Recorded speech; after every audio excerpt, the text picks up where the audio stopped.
भवति उत्तम श्लोके भक्तिर्भवति नैष्ठिकी। कृष्णाय वासुदेवाय देवकी नंदनाय च नन्दगोपकुमाराय गोविन्दाय नमो नमः। मुखं करोति वाचालं पङ्गुं लङ्घायते गिरिं यत्कृपातमहं वन्दे श्रीगुरुदीनतारिणं श्रीपरमानन्दमाधवं श्रीचैतन्य ईश्वरम्। हरे कृष्णा हरे कृष्णा। तो अपना आप हिंदी में बोलते हैं, हिंदी में सबको चलेगा? हिंदी में बीच बीच में उड़िया और इंग्लिश घुसा दूंगा, बंगाली में। तो आप लोग सब आज उपवास कर रहे हैं, हम लोग आ रहे हैं प्रोग्राम के लिए, इसलिए तो उपवास रखे हैं या सब भरपेट प्रसाद पाए हैं? उपवास है कि प्रसाद पाए हैं? सब पाए हैं। तो ऐसे क्यों लग रहा है सब उपवास करके बैठे हैं? हरि बोल, हरे कृष्णा। और अगर पूरा प्रसाद पाए तो जोर से बोलिए हरि बोल। आधा प्लेट पाए लगता है, पूरा प्रसाद पाए देखिए तो जोर से बोलिए हरि बोल। अभी थोड़ा बड़ा है। तो वास्तविक जो हरिनाम संकीर्तन हमने किया, वो हरिनाम संकीर्तन में जो भी भगवान का नाम उच्चारण करते हैं उनके शरीर से सारा पाप जो है वो निकल जाता है। ऐसे निकल जाता है, हृदय से, मन से, शरीर से सारा पाप क्या होता है? निकल जाता है। और क्या कहाँ जाता है? ऐसे हवा में ऐसे उड़ता है और देखता है कौन चुप बैठा है, कौन सो रहा है। ये हरिनाम संकीर्तन में कौन मुंह बंद करके बैठा है और सो रहा है, उसके अंदर जाके सब घुस जाता है। हरे कृष्णा। तो कौन कौन चुप बैठे थे, सबका पाप आज लेके जाएंगे घर में। तो हरिनाम संकीर्तन जब होता है तो उसमें उच्च स्वर में भगवान का नाम कीर्तन करना है। हरे कृष्णा कृष्णा कृष्णा हरे हरे, हरे राम राम राम हरे हरे। अब बच्चा भी बोल रहा है। तो हमारे जो इस्कॉन के संस्थापक आचार्य हैं कृष्ण कृपा मूर्ति अभय चरणारविंद भक्ति वेदांत स्वामी श्रीला प्रभुपाद। तो उसमें प्रभुपाद তিনি বাঙালি ছিলেন। হরি বল। সব বাঙালিরা এটা খুব গর্বিত। আর চৈতন্য মহাপ্রভু উনিও বাঙালি ছিলেন। হরি বল। তো আমরা এই গৌড়িয়া বৈষ্ণব যে বলি, তো বেঙ্গলকে বলা যায় গৌড় দেশ, আর আমরা সব হচ্ছে গৌড়িয়া বৈষ্ণব। चैतन्य महाप्रभु जे धाराते आसछि जो गौड़िया वैष्णव। तो प्रभुपाद बोलते थे कि भजन करो पूजन करो मरते जानले होय। की सबाई बोलुन, भजन करो पूजन करो बोलुन, भजन करो पूजन करो मरते जानले होय। कोई समझ पाए इसको? नहीं समझे? आज का हमारा विषय यही है कि हम तो बहुत लड्डू गोपाल को रखे हैं और उनको भगवान का नाम जप भी कर रहे हैं, हरे कृष्णा जप कर रहे हैं, तिलक लगाए हैं बहुत सुंदर, कंठी माला पहने हैं, जप माला लगाए हैं।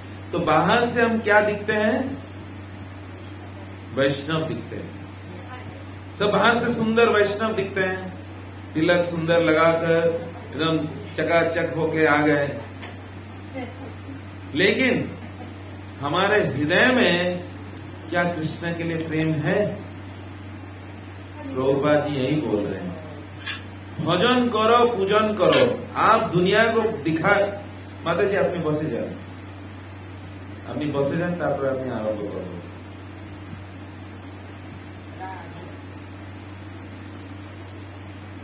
भजन करो पूजन करो मरते जानले होय। तार माने इसका अर्थ क्या है कि आप जीवन भर जितना भी ये भजन कर रहे हैं, पूजन कर रहे हैं, माला जप रहे हैं, तिलक लगा रहे हैं, लेकिन अगर मरते समय अंत काल में अगर कृष्ण स्मरण नहीं हुए तो ये सब जो क्या हो जाएगा, व्यर्थ हो जाएगा। इसका मतलब व्यर्थ तो नहीं कहा जा सकता, लेकिन इसका मतलब हम जो ये भजन पूजन कर रहे थे ये सब क्या था, केवल दिखावा था। लोगों को दिखावा था कि लोग बोलेंगे तुम्हें जानो उन्हीं कत बड़ भक्त, उन्हीं गोपाल के कत सेवा करे, कत सुंदर भक्त उन्हीं, बस ये सुनने के लिए हम ये सब दिखावा कर रहे थे। उसका टेस्ट हो जाएगा ना, अंत समय में कृष्ण का स्मरण नहीं हुआ। तो एक आदमी आया था, वो अकबर जी के पास आया था। आप लोग ध्यान से सुनिए, आप लोग के साथ कनेक्शन है उसका। वो अकबर के पास आया और बोला, हुजूर दिल्ली में जा। हुजूर 10 भाषा में बोलने लगा, उर्दू, तेलुगु, कन्नड़, तमिल, उड़िया, बंगाली, मराठी, सब 10 भाषा में बोल दिया फटाफट। और बोला कि बताइए मेरा मातृभाषा कौन सा है, मेरा मदर टंग कौन सा है। तो अकबर सोचना है कि तो सारे भाषाओं को सब सही सही बोला। जैसे मैं तो बंगाली नहीं हूं, तो आप समझ पा रहे हो कि मेरे बंगाली बोलने में थोड़ा सा क्या रहता है, टान रहता है ना, एक तो टान अच्छे जो बोलते हैं ना। तो कौन किस भाषा का है वो समझ में आ जाता है। अलग भाषा बोलेगा तो समझ में आ जाएगा कि वो उस भाषा का नहीं है। लेकिन ये आदमी आके अकबर को 10 भाषा जो बोला एकदम सही सही बोला। तो अकबर सोच रहे हैं कि अरे कैसे जानेंगे। बोला कि अगर आपने बता दिया तो मान जाऊंगा आप सच में बहुत बड़े हुजूर हैं, और अगर नहीं बता पाए तो एक राज्य मुझे देना पड़ेगा। तो अकबर बीरबल की तरफ देख रहे हैं। तो बीरबल बोले चिंता मत कीजिए। अकबर का सारा चिंता दूर कौन करते हैं, बीरबल। उनका बुद्धि बीरबल है। तो बोले कि बीरबल आगे बोले, देखिए आप हमारे अतिथि हैं, आप हमारे आज राजमहल में रहिए। हाँ, हमारा अतिथि गृह है, गेस्ट हाउस है, वहां रहिए। आपको सुंदर 56 भोग ये सब दिया जाएगा, आराम से रहिए। कल सुबह हुजूर आपको बता देंगे आपका मातृभाषा क्या है। तो बोले वाह बहुत अच्छा हुआ, मेरा तो लाभ हो गया। मैं तो एक प्रश्न पूछा, मुझे आज राजमहल में रहने के लिए मिल रहा है, 56 भोग खाने को मिल रहा है, क्या है, लाभ ही लाभ है।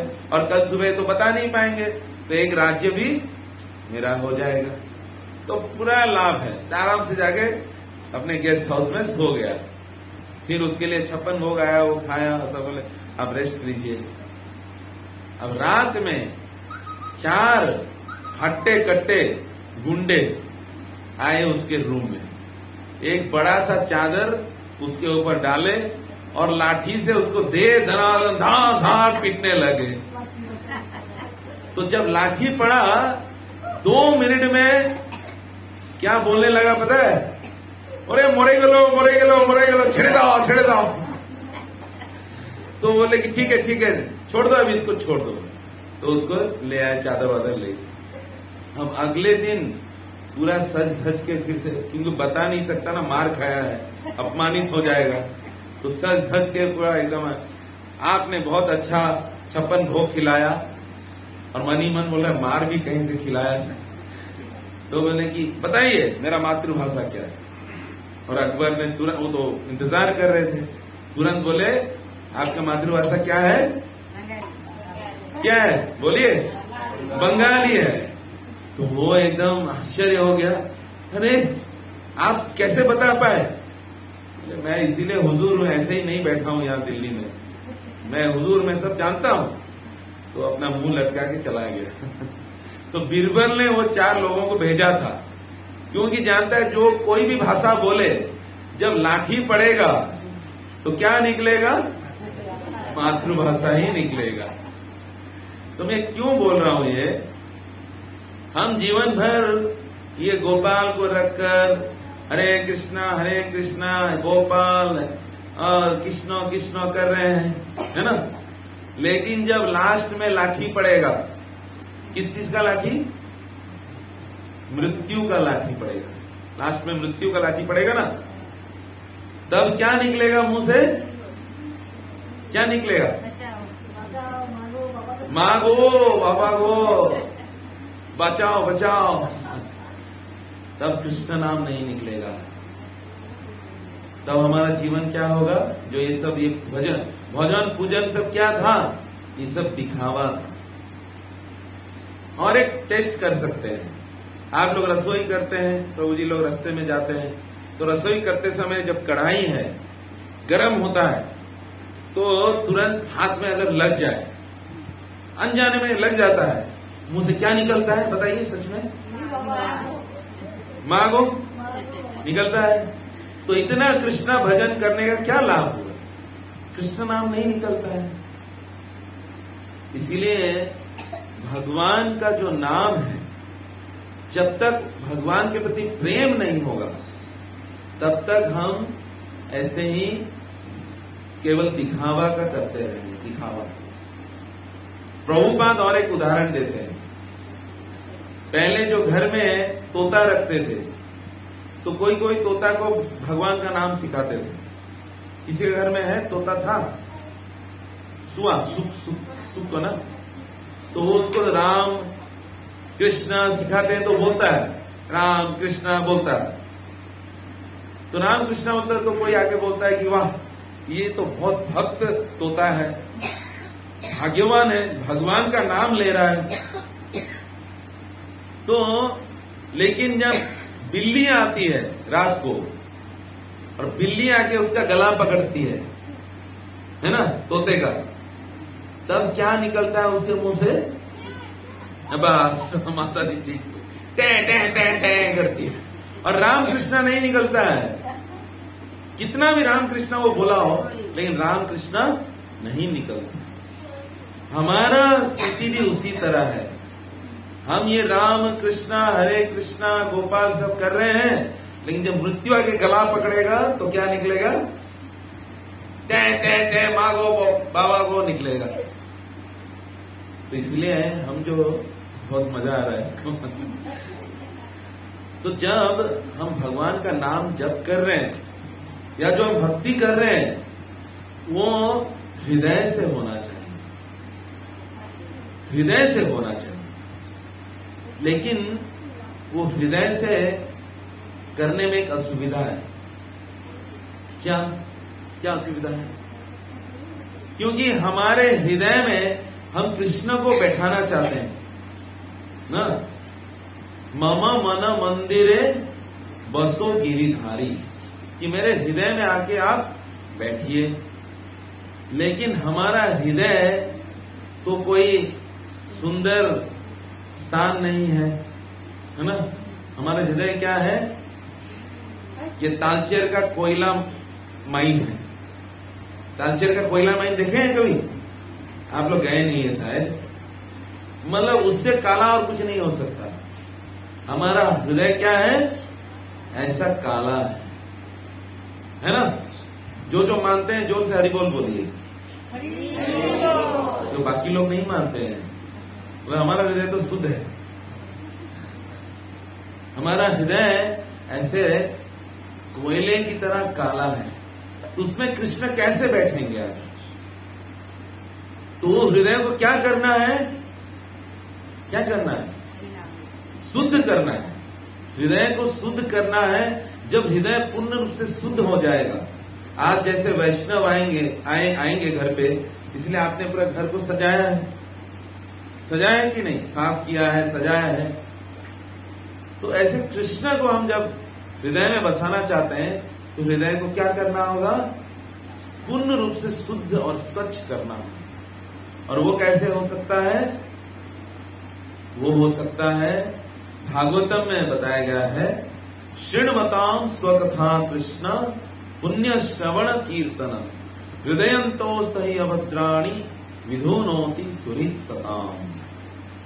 कि जब हम भगवान कृष्ण का कथा, भगवान कृष्ण का जो लीला है उसको श्रवण करेंगे, तो वो लीला हमारे कानों में प्रवेश होकर हमारे हृदय में जाएगा और हृदय को क्या करेगा?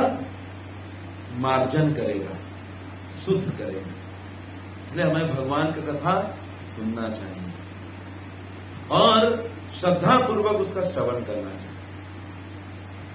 हम सोच रहे हैं कि हमारा हृदय तो शुद्ध है, लेकिन हमारे हृदय में 6 प्रकार के अनर्थ हैं। 6 प्रकार के, और जानते हैं कोई? क्या क्या है? काम, क्रोध, लोभ, मोह, मद, मात्सर्य। ये मद कौन सा है? तो पीने वाला मद। तो मद का अर्थ क्या है? मद का अर्थ है अहंकार। अहंकार है ना, मैं इतना बड़ा घर का हूं, मैं इतना कमाता हूं, मैं बड़े परिवार का हूं, मैं ब्राह्मण हूं, मैं ये हूं, मैं कौन करता है? छेली ना, बकरी। बस बकरी मैं करता है, हम भी मैं ये हूं, मैं हूं, मैं हम भी बकरी की तरह मैं करता। तो ये जो 6 प्रकार के अनर्थ हमारे हृदय में है, ये कैसे? एक शिवजी के उपासक थे, ठीक है, शिवजी के उपासक, शिवजी के मंदिर में जाते हैं, सब कोई जाते हैं, तो शिवजी को जाके क्या मांगते हैं सब? शिवजी को जाके क्या मांगते हैं? बताइए। कृष्ण भक्ति। और क्या मांगते हैं? सब कृष्ण भक्ति मांगते हैं। तब तो शिवजी मतलब अनुकूल में ही साक्षात आ जाएंगे अगर सब कृष्ण भक्ति मांगे। और क्या मांगते हैं? सच में बताइए। हाँ प्रभु जी, आप जाते हैं? नहीं, वो पीछे। हाँ, क्या मांगते हैं? नौकरी थोड़ा परमानेंट हो जाए। हाँ, ठीक। थोड़ा ऑफिसर पोस्ट मिल जाए, है ना, थोड़ा और सैलरी बढ़ जाए। शिव जी, आप तो भोलेनाथ हैं, बाकी सब मेरा मत देखिए, भोले बन के रहिए, मुझे बस देते रहिए, है ना। तो सब हम कुछ ना कुछ मांगने जाते हैं। तो शिव जी को बोला जाता है कि वो बहुत जल्दी प्रसन्न हो जाते हैं। उनका नाम है भोलेनाथ है, लेकिन जल्दी प्रसन्न हो जाते हैं, इसलिए उनका एक नाम है। क्या है वो? आशुतोष। आशुतोष मतलब जल्दी खुश हो जाते हैं। इस शिव जी कोई जल्दी खुश नहीं होते हैं, ये सब भ्रम है। वो जल्दी खुश होते हैं इसलिए प्रकट होते हैं, ऐसा नहीं है। शिव जी को आप देखेंगे तो वो किस पोज में रहते हैं, किस मुद्रा में? फोटो देखें शिव जी का, तो किस मुद्रा में रहते हैं?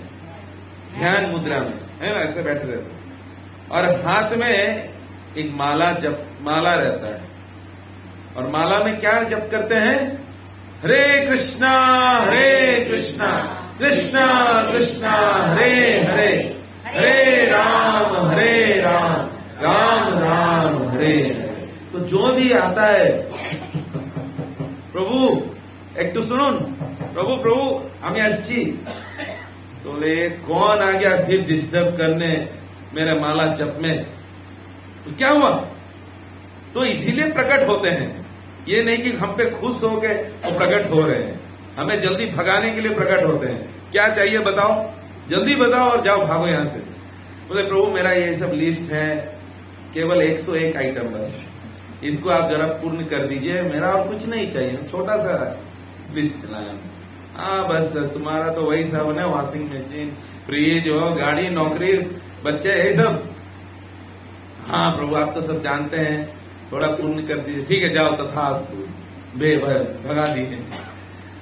तो एक आदमी वो शिव जी के पास गया, उनका उपासना किया, शिव जी प्रकट हो गए, प्रसन्न नहीं हुए, प्रकट हो गए और बोले क्या चाहिए? बोले प्रभु सब लोग जो मांगते हैं, मैं मुझे वो सब नहीं चाहिए, मुझे अलग चाहिए। क्या? मेरा सब ब्रांड अलग है। सब वॉशिंग मशीन सैमसंग मांगते होंगे, मुझे चाहिए और कौन सा आता है? LG। बस LG चाहिए। और मोबाइल सब ये ओप्पो मांगते होंगे, मुझे वो नहीं चाहिए, मुझे क्या चाहिए? एप्पल। हाँ, माता जी जानती है, एप्पल चाहिए। तो मेरा सब ब्रांड अलग है प्रभु, थोड़ा ध्यान दीजिए। अरे जो है तुम मुझे लिस्ट दो और जाओ यहां से। तो बता दिए, बोले ठीक है तुम्हें सब मिलेगा, लेकिन मेरा एक शर्त है। तुम्हें सब मिलेगा, मेरा एक शर्त है। क्या है? तुम्हें जो सब लिस्ट दिया है, तुमको जितना मिलेगा, तुम्हारे जो पड़ोसी है उसको 2 गुना मिलेगा। हरे कृष्ण।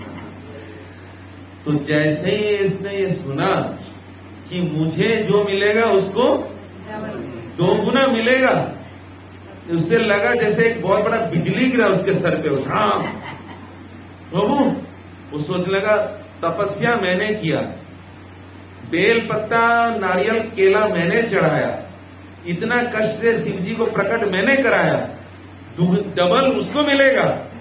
प्रभु वो लिस्ट मुझे दे दीजिए प्रभु। तो क्या वो नहीं चाहिए? नहीं, वो लिस्ट थोड़ा चेंज करना है, उसमें जल्दी करो, टाइम वेस्ट कर रहा है। हाँ नहीं, तो फाड़ के फेंक दिया। क्या हुआ? बोले मुझे ये सब और कुछ नहीं चाहिए। बोले क्या इसको वैराग्य आ गया पता नहीं।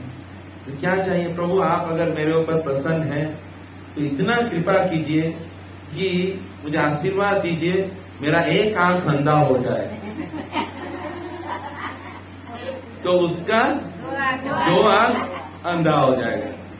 और एक आशीर्वाद दीजिए, मेरे घर के सामने एक बड़ा सा गड्ढा हो जाए तो उसके घर के सामने उसी में गिर के हरे कृष्णा। तो शिव जी बोले वाह रे, ये कलयुग के लोग को देखो, उसको सारा सुख मिल सकता था लेकिन पड़ोसी को 2 गुना मिल जाएगा, इसलिए उसको ये सहन नहीं हुआ। खुद कष्ट सहने के लिए राजी है, उसको ज्यादा कष्ट मिलना चाहिए। तो ये क्या है? ये क्या भावना है हृदय में? बताइए।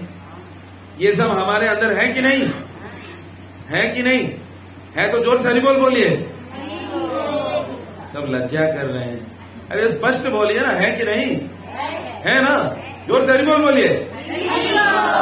ये हमारे हृदय में है। ये क्या भावना है? ईर्ष्या। ईर्ष्या। तो ये ईर्ष्या हमारे अंदर भरा है। तो हम सोच रहे हैं कि हमारा हृदय बहुत शुद्ध है, हम तो बहुत अच्छे हैं, हम किसी का बुरा नहीं चाहते, बुरा नहीं करते, लेकिन ये ईर्ष्या भाव हमारे अंदर है। और क्या है? काम, क्रोध, लोभ, मोह, ये सब भी है। तो ये सब अनर्थ हमारे हृदय में है। जब तक हमारे हृदय में ये सब अनर्थ रहेगा, हमें कृष्ण स्मरण नहीं होगा। कृष्ण स्मरण होने के लिए हमारा हृदय शुद्ध होना चाहिए। तो हम जब भगवान का कथा सुनेंगे और भगवान का नाम जप करेंगे, तब हमारा हृदय शुद्ध होगा। और वास्तविक हम सब चाहते हैं कुछ भौतिक लाभ पाने के लिए, है ना? इस भौतिक संसार में हम चाहते हैं कि कुछ धन मिले। सब चाहते हैं कि नहीं? सब चाहते हैं। इसमें भी संकोच कर रहे हैं, नहीं नहीं नहीं, सब चाहते हैं धन मिले, सुख मिले, एक छोटा घर है, बड़ा घर मिले, सब चाहते हैं। तो ये सब भौतिक सुख हम चाहते हैं। तो और एक वैसे ही शिव जी के उपासक थे। वो शिव जी प्रकट हुए तो बोले शिव जी मुझे चिंतामणि दीजिए। क्या दीजिए? नहीं, पारसमणि दीजिए। चिंतामणि तो भगवान के धाम है, पारसमणि दीजिए। पारसमणि क्या है पता है? पारसमणि, तो पारसमणि ऐसा चीज है, अगर ये पारसमणि है, मैं इसको छू लूंगा तो ये क्या बन जाएगा? सोना बन जाएगा। इसको छू लूंगा तो ये सोना, जिसको भी छू वो सोना बन जाएगा। तो सब जगह छू के सोना बन के मैं पूरा पृथ्वी का सबसे धनी आदमी बन जाऊंगा। तो बोले मुझे वो पारसमणि दे दीजिए। तो शिव जी बोले मुझे पारस मणि चाहिए, ठीक है। वो जंगल में जाओ, जंगल में एक कुटिया रहेगा, कुटिया, उसमें एक बाबा है, वो बाबा के पास पारस मणि है, उनके जाके मांगो। तो वो शिव जी को बोलने लगा, प्रभु मैं तो दिखता हूं मूर्ख हूं, लेकिन सच में इतना मूर्ख नहीं हूं। आप बोल रहे हैं कि वो बाबा के पास पारस मणि है, अगर पारस मणि उसके पास है तो फिर वो बाबा क्यों है? वो तो जाके कोई अमेरिका या दिल्ली बॉम्बे शहर में रहना चाहिए, जंगल में कुटिया में क्यों रह रहा है? तो मेरे साथ मजाक मत कीजिए, फिर आप गायब हो जाएंगे तो फिर मुझे 1 साल तपस्या करना होगा। अब कृपया मुझे वो मणि दे दीजिए। बोले तुम्हें मेरे बात पे विश्वास नहीं है? अच्छा, तो शिव जी थोड़ा क्रोधित होने जैसा दिखे। बोले नहीं, मैं विश्वास है, ठीक है मैं जाता हूं। तो गए जंगल में। बोले क्या जंगल में पारस मणि, बाबा, शिव जी के बातों में विश्वास भी तो करना पड़ेगा। गए, देखे कुटिया है, कुटिया के अंदर एक बाबा बैठे हैं, पूरा सफेद ड्रेस पहन कर बाबा बैठे हैं, और बैठ के उनके हाथ में जप माला है और जोर जोर से जप कर रहे हैं, हरे कृष्णा कृष्णा कृष्णा हरे हरे, हरे राम राम राम हरे हरे। तो देखिए जप कर रहे हैं। तो बोले अब तो वेट करूंगा, कितना देर वेट करूंगा, उठाना ही पड़ेगा। बोले बाबा बाबा बाबा सुनिए। तो उन्होंने खोला, तो बोले कि देखिए मैं वहां से तपस्या कर रहा था जंगल के उस तरफ नदी के पास, तो शिव जी प्रकट हुए और बोले कि पारस मणि आपके पास मिलेगा। इसलिए शिव जी बोले हैं कि उनको बोलना कि वो पारस मणि मुझे दे देंगे। पहले शिव जी का नाम बोल रहे हैं, नहीं तो मना कर देंगे ना। बोले शिव जी बोले हैं कि उनको बोलना वो पारस मणि मुझे देंगे। बोला आप मुझे वो पारस मणि दे दीजिए। बोला अच्छा पारस मणि चाहिए। देखो वो पीछे, कुटिया के पीछे एक डस्टबिन है, वो डस्टबिन के नीचे में देखना कहीं पड़ा होगा पारस मणि। तो बोले ये बाबा तो और महापागल लग रहे हैं। एक तो शिव जी बोले बाबा के पास मिलेगा, बाबा बोल रहे हैं पारस मणि कहां पड़ा है? डस्टबिन में। ये मैं सच में, मुझे मूर्ख बना रहे हैं ये सब मिलकर। बोले बाबा पारस मणि को आप डस्टबिन में डाल के रखे हैं। बोले तुम्हें चाहिए कि नहीं चाहिए? हाँ चाहिए तो जाके देखो और ले जाओ। अच्छा, फिर उसको विश्वास नहीं था, डस्टबिन में फिर भी जाके खोज लेते हैं। तो सब खाने का उनका जो पत्तल सब पड़ा था निकाले, देखिए उसके नीचे एक चकमक कर रहा है, चकमगाता हुआ पारस मणि, बड़ा सा मणि। तो मणि को देख के वो घोड़ा, उसका आनंद का और सीमा नहीं रहा, कि सच में पारस मणि यहां पड़ा है, मुझे पारस मणि मिल गया। उसको उठा के एकदम आनंद से दौड़ने लगा। बहुत दूर जाने के बाद वहां खड़ा हो गया। बोले रुको, वहां खड़ा होकर सोचने लगा कि अगर ये पारस मणि बाबा ने डस्टबिन में फेंक दिया है, इसका अर्थ है कि उसके पास इससे भी कोई बड़ा मणि है ना। अगर किसी के पास उससे भी बड़ा मणि है, किसी के पास 1000 रुपया है, तब तो वो 1 रुपया फेंक देगा ना। किसी के पास 1 रुपया होगा तो क्या 1 रुपया फेंक सकता है? इसका मतलब बाबा के पास इससे भी बड़ा कोई मणि है, मुझे वो चाहिए, ये नहीं चाहिए। फिर से गया बाबा के पास।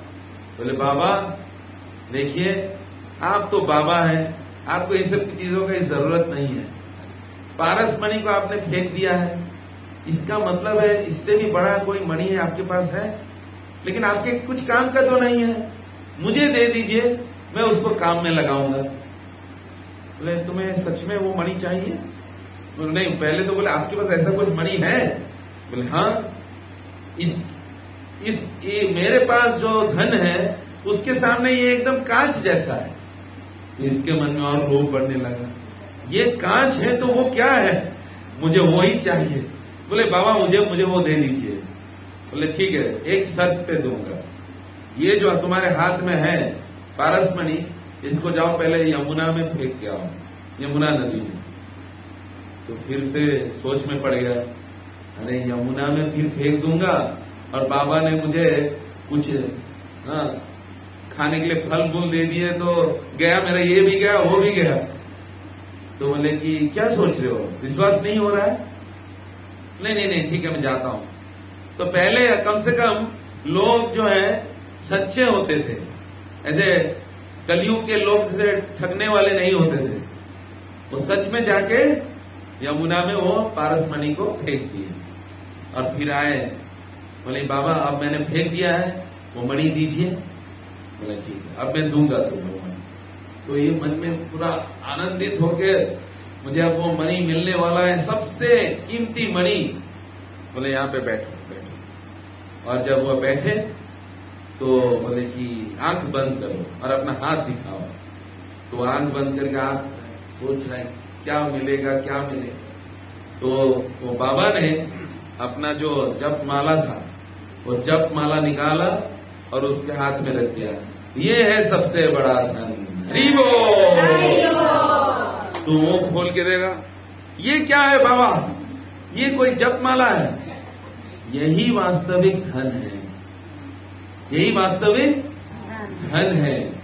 गोलोकेर प्रेम धन हरि नाम संकीर्तन। तो बाबा और कोई नहीं थे, वो श्रील सनातन गोस्वामी थे, हमारे गौड़िया वैष्णव के महान आचार्य। तो उन्होंने उनको समझाया कि तुम ये पारसमणि लेते, कुछ सोना बनाते, सोना तुम्हारे कितने दिन काम आता? जब तक तुम जिंदा हो। उसके बाद ये सब सोना तुम्हारे काम आएगा? नहीं आएगा। और एक चीज बोले, तुम्हारे पास जब ज्यादा सोना हो जाएगा तो क्या होगा? बहुत सारे चोर और डाकू तुम्हारा प्राण लेने के लिए तुम्हारे पास आएंगे। इसलिए ऐसा धन तुम्हें कभी भी सुख नहीं दे सकता। लेकिन ये जो धन है भगवान का हरि नाम धन, वो तुम्हारे इस जीवन में तुम्हें सुख देगा और इस जीवन के बाद तुम्हें भगवान के धाम ले जाएगा। हरि बोल। तो जब ऐसे समझाए तो उसने वो हरिनाम माला लिया और उन्होंने मंत्र लिया और दीक्षा लेके भगवान का नाम जप करने लगा। तो ये जो भगवान का नाम है हरे कृष्ण महामंत्र, ये कलयुग का तारक मंत्र है। कलयुग का युग धर्म है भगवान का नाम संकीर्तन करना। इसलिए ये जो हम कलयुग में रह रहे हैं, यद्यपि इसमें बहुत सारा ईर्ष्या और द्वेष है, हिंसा है, लेकिन अगर कोई भगवान का नाम जप करता है और भगवान का, आप लोग सब गोपाल रखे हैं, सब भगवान को भोग लगाते हैं। क्या भोग लगाते हैं? अन्न भोग लगाते हैं सब कोई, और वही पाते हैं, कुछ अलग भी पाते हैं? वही पाते हैं। कभी भी प्याज लहसुन मांस ये सब नहीं खाते हैं? कोई नहीं खाते हैं यहाँ? अच्छा, सब शुद्ध? अच्छा, खाते हैं। कौन कौन खाते हैं? हाँ, तो गोपाल रखे हैं और ये भी चल रहा है, नहीं रखे हैं। तो जो भी हो, गोपाल रखे या ना रखे, लेकिन हमें जो किसी जीव को हत्या करके खाना नहीं चाहिए, क्योंकि जैसे ये मछली है उसके अंदर, मैं वही सोचा बंगाली घर में मछली तो रहना चाहिए, उसका दर्शन भी होगा और उसका आस्वादन भी होगा। जब कहीं इमरजेंसी पड़ा, बाहर में कहीं नहीं मिला, कोरोना में स्ट्राइक हो गया, बस घर पे है, निकालो। तो हाँ, ये तो ज्यादा कॉस्टली है, इसलिए नहीं खा सकते। तो लेकिन ये जो मछली है और जो हम हैं, ये दोनों ही कृष्ण के संतान हैं। ऐसा नहीं कि हम सिर्फ कृष्ण के संतान हैं और ये मछली कुछ काम का नहीं है। हाँ, आप लोग मछली को खाते हैं, बड़े आनंद से उसको काट देते हैं और उसको पका के खाते हैं, लेकिन एक मछली को खाने से उसका क्या दंड आता है पता है? आपको एक जन्म मछली बन के रहना होगा। जितना मछली खाएंगे उतना जन्म मछली बन के रहना होगा, उतना बार मछली जन्म लेना होगा। और मछली जन्म में क्या खाएंगे पता है? जब कोई सुबह सुबह गांव में जाते हैं, नदी के किनारे अपना पेट वेट खाली करते हैं, हाँ, फिर जाके नदी में साफ धोते हैं, तो वो जो सब सुंदर सुंदर वस्तु नदी में बहता है तो मछली आके उसको खाते हैं। तो हमें अगले जन्म में मछली जब बनेंगे तो हम ये सब सुंदर सुंदर हलवा जैसा आनंद कर लेंगे, है ना? विष्ठा भक्षण करे, क्या भक्षण करते हैं? विष्ठा, और उसी को लाके हम खाते हैं और अगले जन्म में हम वही खाएंगे। ये तो हो गया, ठीक है, ये खाने का है। लेकिन आप सोचिए, मान लीजिए आपके किसी पिता के 4 पुत्र हैं, 4 बेटे हैं, लास्ट जो बेटा है उसको थोड़ा सा पोलियो हो गया है, वो इतना ठीक से नहीं चल पाता है, तो बाकी 3 जो भाई हैं, बड़े भाई, वो पिताजी को आके बोलते हैं, पिताजी ये तो कुछ काम का नहीं है, ये तो ना चल पाता है, हमारे ऊपर एक बोझ है, चलो हम सब मिलके इसको काट के मार के खाते हैं, इसका मांस खाते हैं। तो पिताजी को क्या सुन के क्या बोले? हाँ चलो चलो चलो यही करते हैं। क्या वो खुश होंगे? उन्हें क्या लगेगा? कष्ट होगा। बोले अगर तुम इसको पाल नहीं सकते, मैं इसका पिता हूं, मैं इसका भरण पोषण करूंगा, तुम्हें कोई चिंता नहीं करने की जरूरत नहीं है, मैं इसका भरण पोषण लालन पालन करूंगा, तुम्हें कोई अधिकार नहीं है इसको मारने का।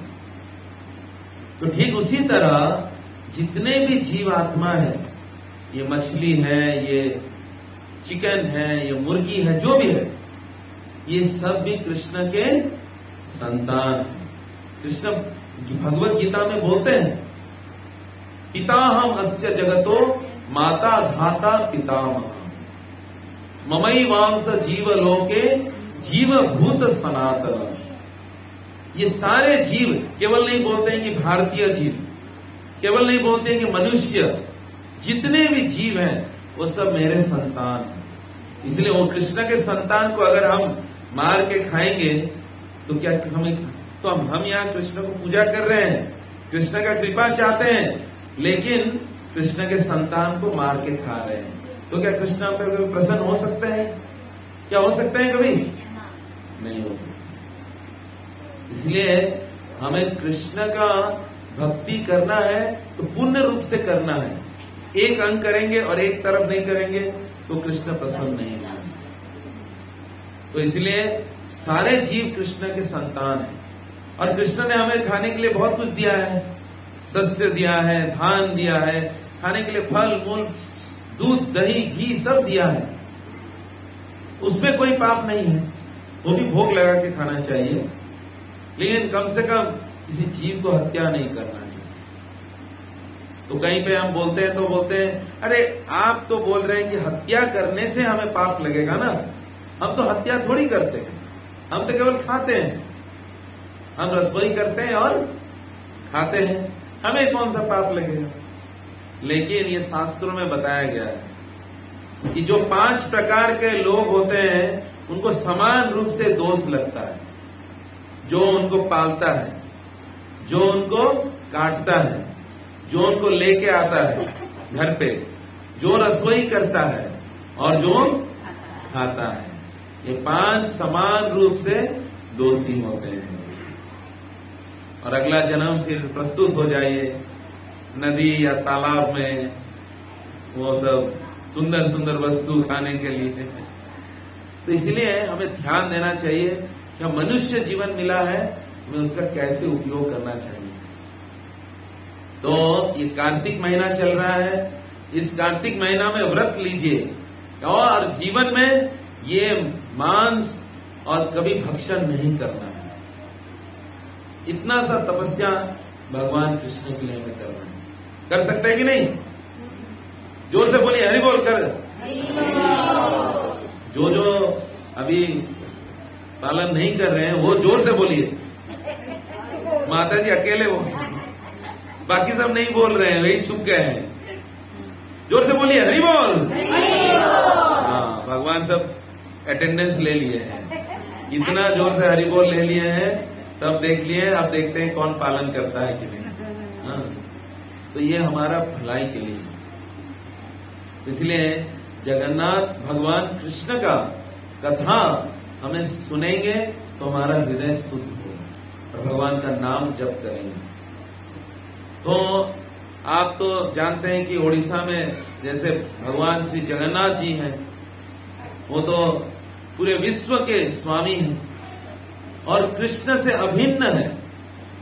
जय गौर सही कृष्ण सही जगन्नाथ, वासुदेव घोष कहे बड़ी जोड़ भाव। तो जय गौर, जो चैतन्य महाप्रभु है वही कृष्ण है और वही जगन्नाथ है। और जगन्नाथ इतने कृपालु हैं, इतने दयालु हैं कि कोई अगर उनके पास कोई भी इच्छा लेके जाते हैं तो उनके सारे इच्छाओं को पूर्ण कर देते हैं। जय जगन्नाथ स्वामी की। तो ये जगन्नाथ जी का बहुत सुंदर लीला करते हैं जगन्नाथपुरी में, अभी भी लीला कर रहे हैं। और लेकिन हम वो सब देख नहीं पाते हैं, हम जान नहीं पाते हैं। यद्यपि से ही लीला करे गोरा राय, कोनो कोनो भाग्यवान देखी बारे पाए। तो एक बार जगन्नाथ जी के जो पुजारी थे उनका नाम है तलछू महापात्र। क्या नाम है? तलछू महापात्र। वो लास्ट में जगन्नाथ जी को शयन देकर वो आते हैं। तो जब लास्ट में शयन दे देते हैं तो जगन्नाथ जी का जो माला है, जैसे भगवान का सब माला है, वो निकाल के वो खुद पहन लेते हैं। कृपा माला है तो वो माला पहन लिए हैं। और जगन्नाथ जी को अभी जस्ट बंद करने ही वाले हैं, उधर से घोषणा हुआ कि राजा, जो राजा है गजपति महाराज, वो अभी जगन्नाथ जी का दर्शन करने आए हैं। लास्ट में कौन सा दर्शन होता है? कौन गए हैं पुरी में? लास्ट में है, कोई नहीं जानते? बड़ा श्रृंगार वेश होता है। अब लोग नहीं देखे नहीं इसे। जब रात में सोने जाते हैं सारे ठाकुर जब सोने जाते हैं, राधा कृष्ण और गौर निताई और कृष्ण बलराम और लक्ष्मी नारायण, सीताराम लक्ष्मण हनुमान सब सोने जाते हैं तो अपना अलंकार, अपना जो ये राजकीय वेश मुकुट सब खोल के सोते हैं और हल्का हल्का ड्रेस पहनते हैं। नाइट ड्रेस बोलते हैं ना, सब लोग भी सब नाइट ड्रेस पहनते हैं। लेकिन जगन्नाथ एकमात्र ऐसे हैं कि सोने जाते हैं पूरा सज धज के। हरि बोल। पूरा फूल माला और सुगंधित मालती माला, केतकी माला, मल्ली माला, गजरा, तुलसी माला और सुंदर वस्त्र पहनकर सोने जाते हैं। वास्तविक वो सोने नहीं जाते हैं, और जो बंद हो जाता है तो वो जाते हैं रास लीला में। तो वहां पे रास लीला में जाते हैं। तो वो बड़ा श्रृंगार वेश देखने के लिए सब भक्त लोग जाते हैं। लास्ट तक रुकना पड़ेगा, 11-12 बजे रात तक, और बहुत ही सुंदर दर्शन होता है। आप देख सकते हैं कभी जाकर। तो ये बड़ा श्रृंगार वेश हो गया था और गजपति महाराज बड़ा श्रृंगार वेश देखने आए और ये बंद करने वाले थे कौन? तलछू महापात्र। तो माला पहन लिए। अब देखें कि राजा आ रहे हैं। तो राजा जब आते हैं तो जगन्नाथ जी का माला राजा को पहनाया जाता है और इन्होंने खुद पहन लिया है। अब क्या करेंगे? अब अगर राजा ने देखा कि मैं आ रहा हूं और ये माला ये खुद पहन लिया है तो मुझे बहुत बड़ा दंड देंगे। तो क्या किए? वो माला निकाल के फिर जगन्नाथ जी को पहना, जो कि अपराध है। क्योंकि हमारा माला कभी भगवान को नहीं पहना सकते, लेकिन प्राण बचाने के लिए मरता क्या नहीं करता, हाँ, वो जाके उसको पहना दिए। और जैसे गजपति महाराज दर्शन के लिए आए तो दर्शन किए, फिर से वही जगन्नाथ जी का माला लेके राजा को पहना दिए। तो राजा खुश हो गए, बोले बंद कीजिए दर्शन। अब जब वो माला पहने तो देखे माला में एक बड़ा सा बाल लगा है, केस। तो बोले अरे ये केस कहां से आया, इसके ऊपर केस करना हो, हाँ, ये केस कहां से आया, बाल तो जगन्नाथ जी का नहीं है, केस कहां से आया। इसका मतलब है, और जो उस तलछू महापात्र के बड़े बड़े बाल थे, इतने बड़े ब्राह्मण, तो तुम्हारा केस यहां लगा है। वो डर के पूरा कांप रहे हैं, बोले नहीं नहीं नहीं नहीं, मेरा नहीं है, ये जगन्नाथ जी का है। बोले तुम मुझे क्या नया समझ रहे हो, ये मैं जगन्नाथ जी का प्रथम सेवक हूं, उनके बारे में A to Z सब जानता हूं। जगन्नाथ जी का केस कब से होने लगा, हाँ, तुम मुझे सिखाओगे। बोले नहीं, सच में महाराज जगन्नाथ जी का केस है, मेरा नहीं है। तो बचने के लिए हम तो बोल देते हैं, हम झूठ बोलते हैं ना बचने के लिए, तो बोल दिए। मैं भी जैसे अगली बार पूछूंगा, आप लोग सब छोड़ दिए, तो बचने के लिए क्या बोल सकते हैं, हाँ हाँ छोड़ दिए, और नहीं घुसता है। पिछले 15 दिन से नहीं आया, उससे पहले वाले दिन में खाए थे। तो वो बोले नहीं उनका है, बोले इसका प्रमाण देखना होगा। बोले ठीक है, कल सुबह आप दर्शन आरती में आइए, मैं दिखाऊंगा जगन्नाथ जी का केस। अब बोल तो दिए, जब बंद हो गया घर चले गए, रात को उनको नींद नहीं आ रहा। तो जगन्नाथ जी का केस तो नहीं है, कल राजा आएंगे देखेंगे और मेरा सर कटेगा। उस समय एक ही दंड होता था, मृत्यु दंड। तो उन्होंने कैसे, तो प्रार्थना करने लगे जगन्नाथ जी से। तो जगन्नाथ जी उनके सपने में आ गए। बोले तुम क्यों चिंता करते, राजा को आने दो, मैं अपना श्याम सुंदर रूप में जो केस है, घुंघरालू कुंचित केस है, उसको दर्शन कराऊंगा, तुम चिंता मत करो। तो वो इस सपने में देख के सो गए।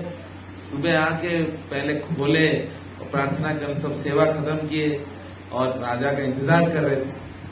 तो जब राजा आए तो अंदर घुसे डायरेक्ट, बोले महापात्र दिखाओ, कहाँ जगन्नाथ जी का केस है। तो सब माला वाला वो थोड़ा निकाल दिए। तो जैसे ही निकाले तो देखे जगन्नाथ जी के मस्तक पर एकदम सुंदर घने घने कुंचित केस था। जय जगन्नाथ स्वामी की।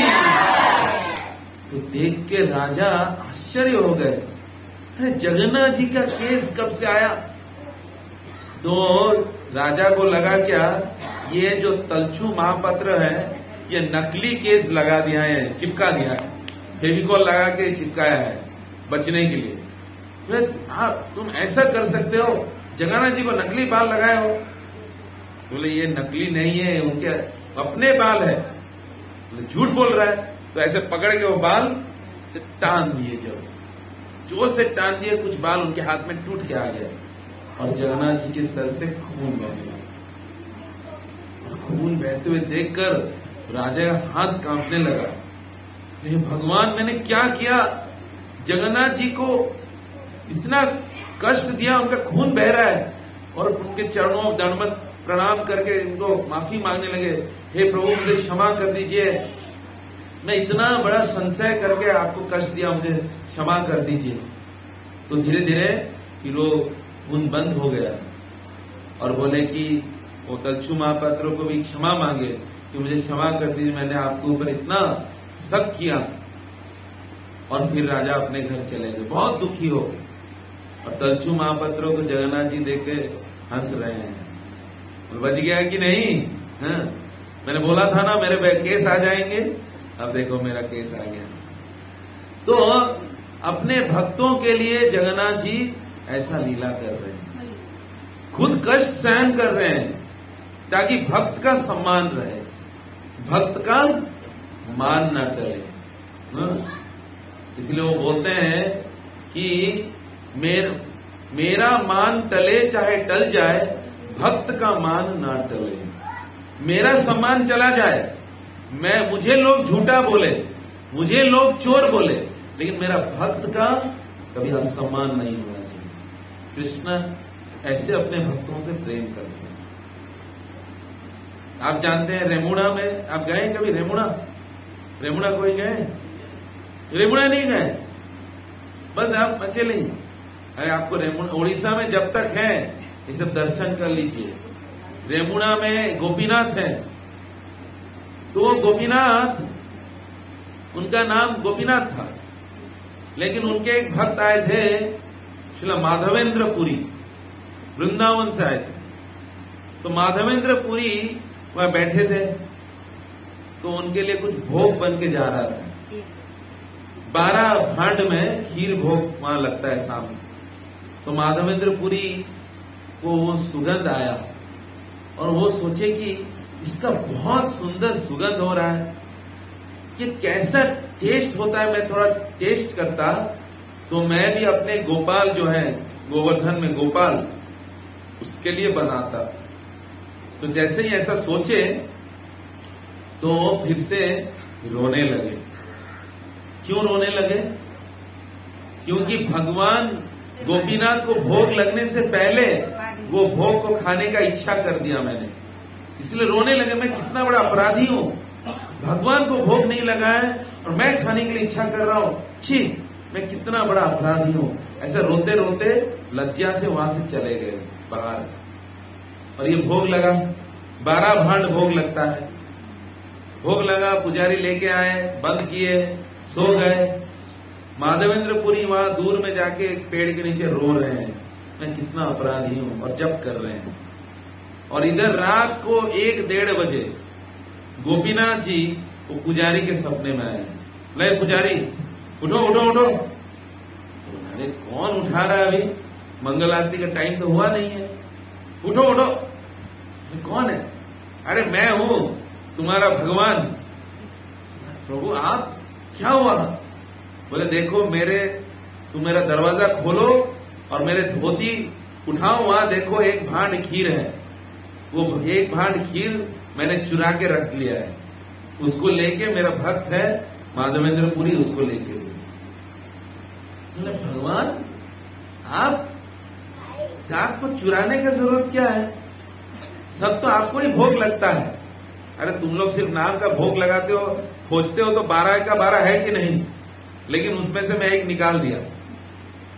अच्छा, तो बोले कि ठीक जल्दी उठो और जाके देखो वो भांड खीर होगा, लेके मेरे भक्त को। उसको विश्वास नहीं हो रहा था, फिर से सो गया, फिर से उठाए, बोले बुला रहा हूं, फिर सो रहा है, उठो और जाके लेके आओ। तो इस बार जाके सच में सीरियसली बोल रहे हैं, तो उठा, स्नान वान किया और जाके दरवाजा खोला, और जैसे ही वो धोती उठाया तो देखा एक भांड खीर वहां रखा है। जय श्री गोपीनाथ भगवान की। और देख के वो आश्चर्य हो गया कि भगवान ने किसके लिए चोरी किया है, कौन ऐसा भक्त है, महान भक्त। वो भांड लेके दौड़ने लगा रात को कि ये माधवेंद्र पुरी गोसाई आप कहाँ पे हैं? अरे आप कितने भाग्यवान हैं, गोपीनाथ ने आपके लिए खीर चुराया है। तो ऐसे करते हुए उनके पास जाके दिए। जब दिए तो माधवेंद्र पुरी को जो बताया कि गोपीनाथ ने आपके लिए खीर चुराया है, तो ये सुन के वो भी रोने लगे जोर जोर से। मेरे लिए गोपीनाथ ने खीर चुराया है, मैं तो एक इतना बड़ा पापी हूं, अपराधी हूं, मेरे लिए खीर चुराया है। और बहुत रोने लगे, लेकिन आनंद से उसको खाने भी लगे, और उसका मिट्टी भी तोड़ तोड़ के रख दिए, उसको भी खाने लगे वो भांड का। और तुरंत वहां से चले गए उस जगह छोड़कर। क्यों? क्योंकि कल सब जगह नाम होगा कि ये वो भक्त हैं जिनके लिए गोपीनाथ ने खीर चुराया है।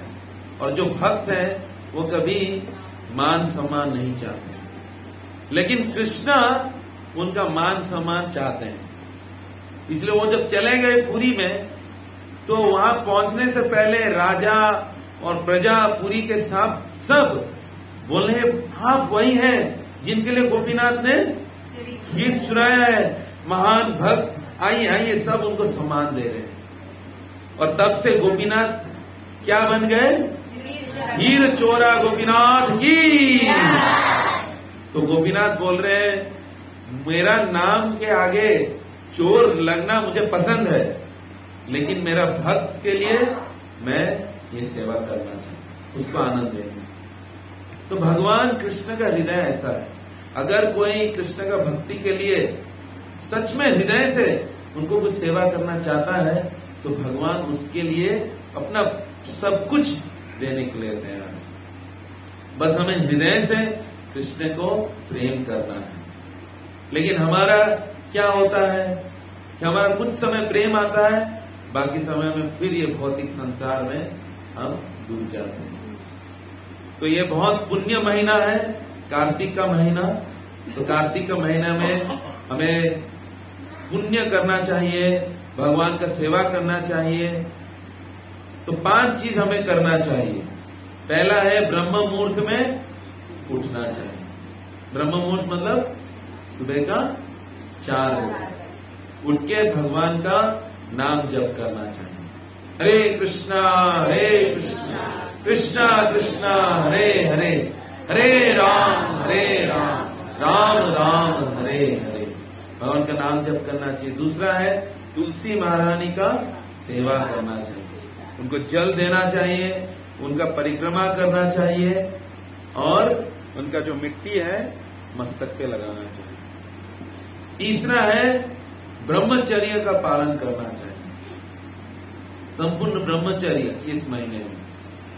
इसका अर्थ है मांसाहार, नशा, ये सब को त्याग करना चाहिए। प्याज लहसुन को भी इस महीने में।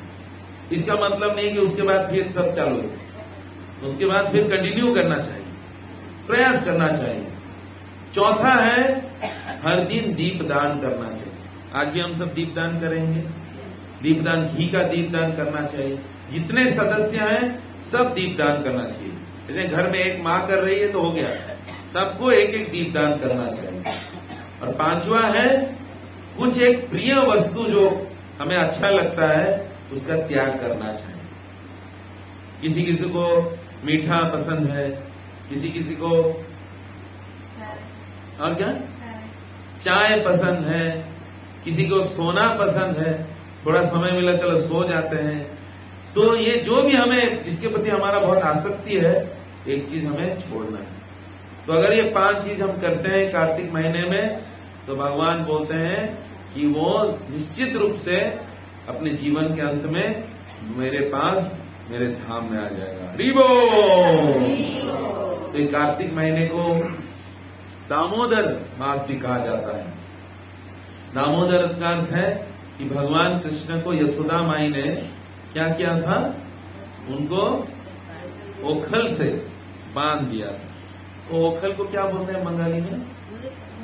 उदुखल। क्या बोलते हैं? मोरा। समझ गए ना सब? तो वही उदुखल से उनको बांध दिए थे। तो बांधने के लिए क्या व्यवहार किए थे? रस्सी। रस्सी को बोलते हैं दाम, और पेट को क्या बोलते हैं? उदर। तो दाम और उदर मिलके हो गए जय श्री दामोदर भगवान की। तो इस तरह से ये महीना दामोदर महीना के नाम से प्रचलित है। और जैसे नदियों में श्रेष्ठ है कौन सा नदी? गंगा। गोपियों में श्रेष्ठ है कौन है? सारे गोपियों में श्रेष्ठ कौन है? श्रीमती राधा रानी। वैसे सारे देवों में श्रेष्ठ है श्री कृष्ण। वैसे सारे महीनों में श्रेष्ठ है कार्तिक महीना।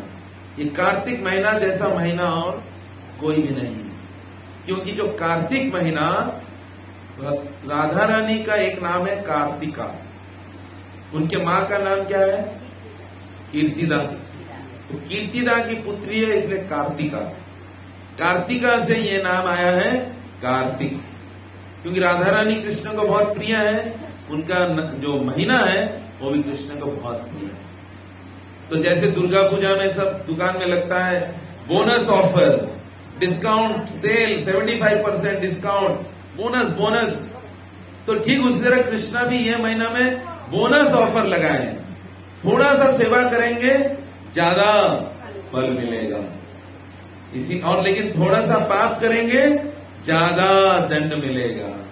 इसलिए कोई पाप नहीं करना है, केवल भगवान का सेवा करना है। कार्तिक में जितने भी वैष्णवों को भोजन कराएंगे, जितने साधुओं को घर में बुला के कीर्तन कराएंगे, जितने भी भगवान को भोग लगा के प्रसाद पाएंगे, उतना पुण्य, और जितना भगवान का नाम करेंगे उतना 1000 गुना उसका फल मिलेगा। इसलिए दामोदर महीना में ये सुंदर लीला हुआ था। दीपावली के दिन यशोदा माई ने कृष्ण को बांध दिया था। और ये गोवर्धन पूजा भी इसी महीने में हुआ। कल ही गया था बहुला अष्टमी, जिस दिन राधा कुंड का आविर्भाव हुआ था। और बहुत सारे हमारे वैष्णव आचार्य का आविर्भाव, तिरोभाव भी इस महीने में हुआ। बहुत पुण्य महीना है, इसलिए बोनस है कृष्ण की तरफ से, हमें वो बोनस ऑफर का लाभ उठाना है। तो आप लोग बहुत भाग्यशाली हैं कि आज आप लोग सब कृष्ण को एक साथ यहाँ पे एक साथ लाए हैं और वैष्णव लोगों को घर पे बुलाए हैं। भगवान का कथा और कीर्तन हो रहा है। तो हम प्रार्थना करेंगे कि जो भी इस घर के वासी हैं, जिन्होंने आयोजन किया है, उन पे भगवान श्री श्री जगन्नाथ बलदेव सुभद्रा महारानी सुदर्शन चक्र जी का विशेष विशेष कृपा हो कि उनके जीवन में भगवान का जो आशीर्वाद है हमेशा रहे और वो शुद्ध कृष्ण भक्त बनकर भगवान के धाम लौट जाए। हरि बोल। जय श्री कृष्ण भगवान की, राधा दामोदर भगवान की, लीला प्रभुपाद की, गौर प्रेमानंदे। किछु प्रश्न अच्छे काल, कोई प्रश्न है? किसी को कुछ डाउट है? प्रभु जी हरे कृष्णा। अच्छा अच्छा,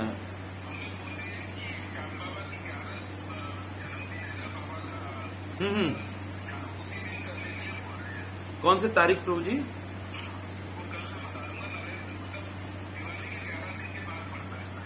अच्छा अच्छा ठीक है, तो डेट बता दीजिए। हाँ हाँ, खाटू श्याम। अच्छा अच्छा, ये वो अच्छा दिन है, उसी दिन कर लें। जी जी जी जी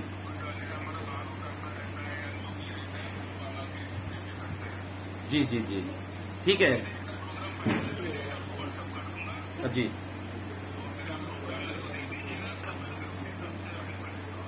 ठीक है प्रभु जी, मुझे डेट दे दीजिए, मैं फिर आपको।